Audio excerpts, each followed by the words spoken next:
Stop making these dive mistakes.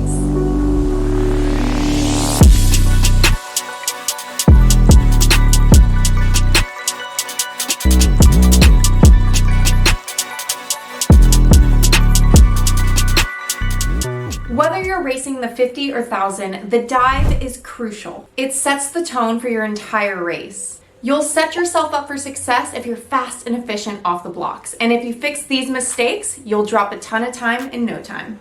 Let's get into it.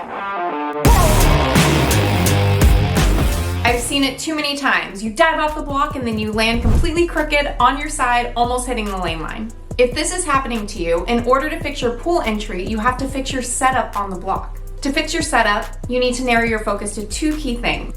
The first are your hips and your feet. Make sure they're pointing straight forward and aren't angled at all to the side. It is natural to want to open your back toes and your hip to the side for a more comfortable take your mark position. However, guess what happens if you do that? If your toes and hips are angled towards the right on the blocks, you'll land near the right lane line, angled to the right.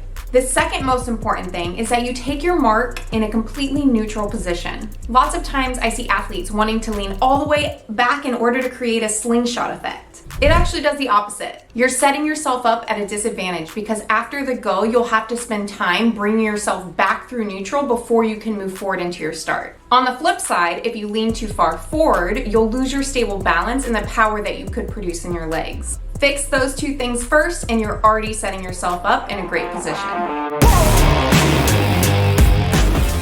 Let's talk about your arms. In the setup phase, keep your arms relaxed and ready to explode. On the go, you'll need to pull up as hard as you can with your arms while you push as hard as you can with your legs.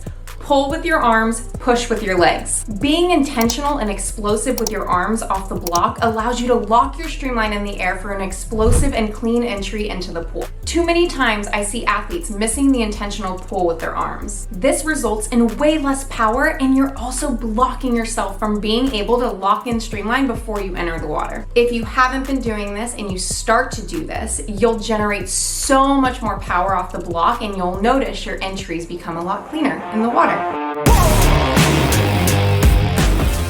A floppy entry ruins all your speed. You are the fastest you will ever be in your race during the start. You have to maximize it. There are three main causes of a floppy entry. The first is not locking your arms into streamline prior to entering the water. I know we've already talked about this, but it's so important that I'm mentioning it twice. If you enter the water out of streamline, you are stopping all your momentum and your speed. Lock it in.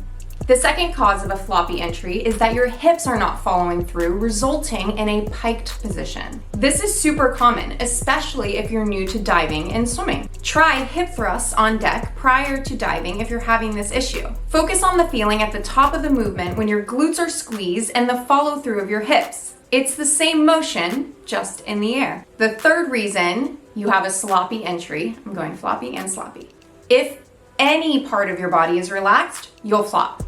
To combat this, try streamline lifts on deck. For this drill, focus on squeezing everything tight into streamline position, then find the lift in your upper back and your legs. The slightest lift in this movement will reinforce proper muscle activation that will translate directly to your dives. You are squeezing everything from your fingertips to your toes so you can blast through the water as fast as possible. Thanks for tuning in. If you fix these mistakes, I guarantee you'll drop more time in your races than you think you can. Next time, we're getting into advanced sprint strategies. As a sprinter, this is my favorite. My baby. In the meantime, check out this video to make sure you're pulling properly in your freestyle. Happy training, and I'll catch you in the next one.